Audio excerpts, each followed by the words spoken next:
Normaal moet je hier je vinger op houden. En dan gaat er een groen lampje aan. En die gaat nu aan. Dan kun je er doorheen lopen. Hier kun je eventueel schoenen opbergen.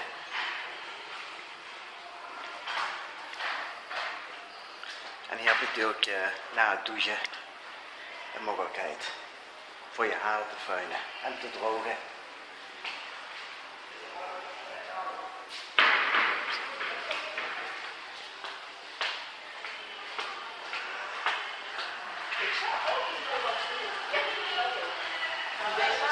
Hier heb je dan de klasjes.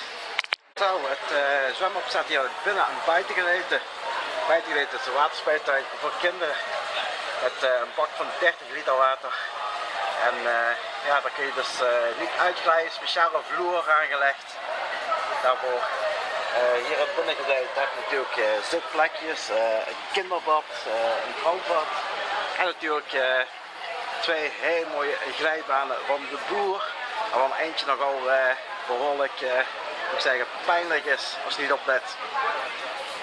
Dan een van de twee kleine kinderbaden, 35 centimeter diep, een kleine glijbaan, leuk gethematiseerd. En hier is natuurlijk die andere, en die is nog iets minder diep, als je kunt zien. Nog steeds maar 15 centimeter diep, met speelgoed erin voor de allerkleinste. Nou, hier heb je dan beide uitgangen van de boerglijbanen, de groene en de blauwe. De blauwe loop ik daar even kort erbij, dan kun je zien dat het een dual slide is. Nou, je ziet dat dan, dat het een dual glijbaan is. Aan de andere kant zie je bord, dan zie je de tijd weergeven en de snelheid. Ook leuk om te zien is dat hier gethematiseerd die vrucht is.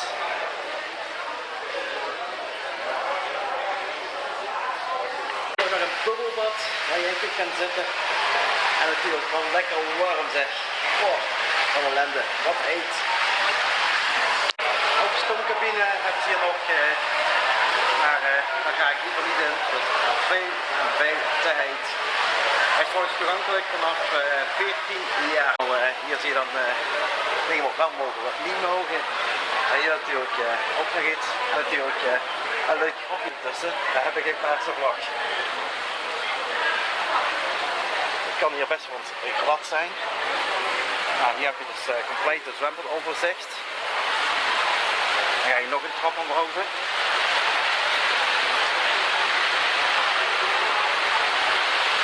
Nog eentje naar boven. En dan kom je bovenaan en dan kun je kiezen. De blauwe of de groene. Ze hebben allebei bordjes dat je niet mag zo mag vertrekken. Deze staan momenteel nog op rood.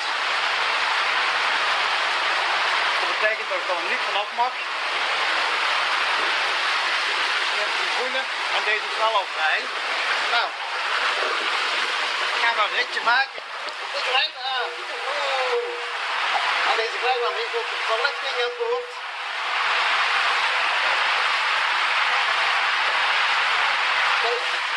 Het is op de boot, de glijbaan.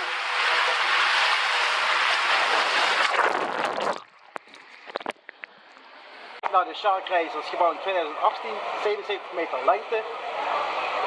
En je hebt natuurlijk de Jules glijbaan, die is gebouwd in 2009, een lengte 74 meter. Dan gaan we dus van deze af.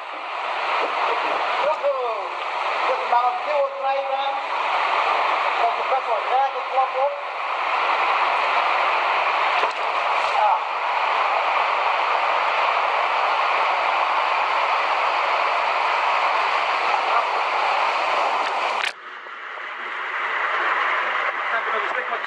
En daarachter zie je de tijd al.